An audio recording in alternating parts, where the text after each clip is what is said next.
Hey car fans, I'm Mike Berger with CarSoup.com, and this is another episode of Car Soup Car Closeups, or as we like to call it, C3.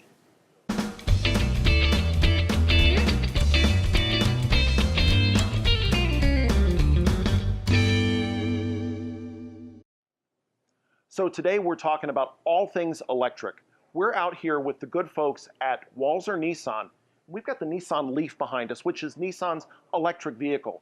Now we're here with Joe Fowle. Joe is the maven of knowledge when it comes to the Leaf. Joe, now I know there's a lot more to this car than just the fact that it's electric.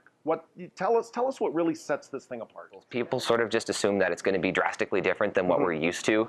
Like it's going to sprout rocket engines or something crazy like that, or you get in it and it looks like, you know, a bubble or something crazy like that. No, electric vehicles really, on face value, are no different than what you would expect from, you know, everyday car. In fact, an electric vehicle will do a lot of things that people already really appreciate about cars much better, just simply because of the nature of its design.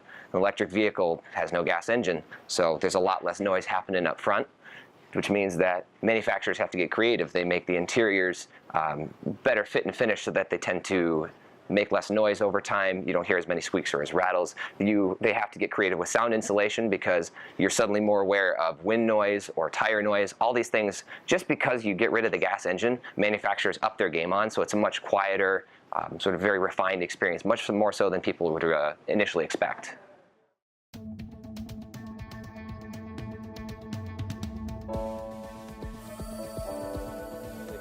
The charging system itself is pretty easy to use. You can open it straight from the key fob, just press and hold the button, and the charging cover comes up and reveals the two different ports, obviously lighted, so even at night you're always going to be able to see what you're doing. So you've got this one on the left, which is they call it the level 2 charging. So with your car plugged into here, you'll go from dead to a full charge in approximately somewhere around 7 to 8 hours, give or take, depending on where your charge is at the end. And then the other larger port, this is for the quick charger. So this is the very convenient one. Say maybe you're running low on a charge, driving around at work or something like that. 20 or 30 minutes on one of these things will get you about half a charge. They say you go from totally dead to 80% of your total charge in about 40 minutes with one of these things. Very convenient.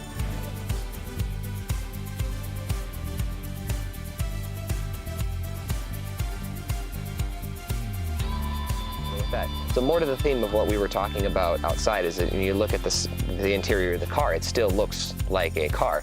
And you've got your navigation screen across the top with all of your audio information, with the backup camera as well. You can see her right there.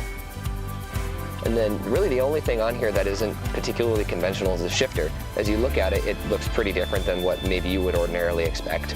But it works exactly the same as you would expect. So park is just a press straight down in the middle. Reverse, just push it forwards. Drive, push it back, and then back to park. Really very straightforward. So this car has two displays on it.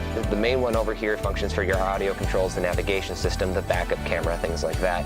The second display over here is more for your immediate driver-focused information. Right now it's on the electric vehicle screens, so it's showing right now what our range is based off our remaining charge.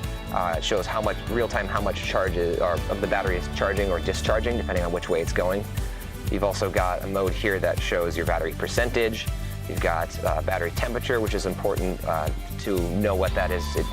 Temperature and environment can change the way electric vehicles respond. And this one's essentially, think of it like your battery health. So how much of its theoretical max capacity is still remaining. As you scroll. This vehicle has a level 2 autonomous driving function on it called Pro Pilot Assist. So basically, these are all the cruise control functions up here, and they look relatively conventional, but you do have this extra button here. It's the blue car with the little circles around it. When you turn that on, that engages the Pro Pilot Assist system. So what that is an intelligent cruise control system combined with a electronic parking brake and a steering assist function. So as say you're driving down the road in a normal cruise control situation, the car will maintain your set speed, which you set using these buttons here. You can also set a following distance with this button here, so you can control how close the car will follow the one in front of you. It will automatically speed up and slow down with the flow of traffic. And then there's also a steering assist function, which you can turn off using a button elsewhere, on or off. and that actively works to keep you centered in your lane. So it can, as long as it can read lane markers on both sides, it essentially will steer the car down the road for you. Now this is a hands-on driving assistance function, Nissan calls it. It's not meant to drive the car for you, but it's meant to make the experience significantly more relaxing and more comfortable. Hopefully you have found this information to be as electrifying as we did. See what I did there? Electrifying, electric vehicle? No? Well, anyway, I hope you enjoyed this episode of CarSoup Car Close-Ups.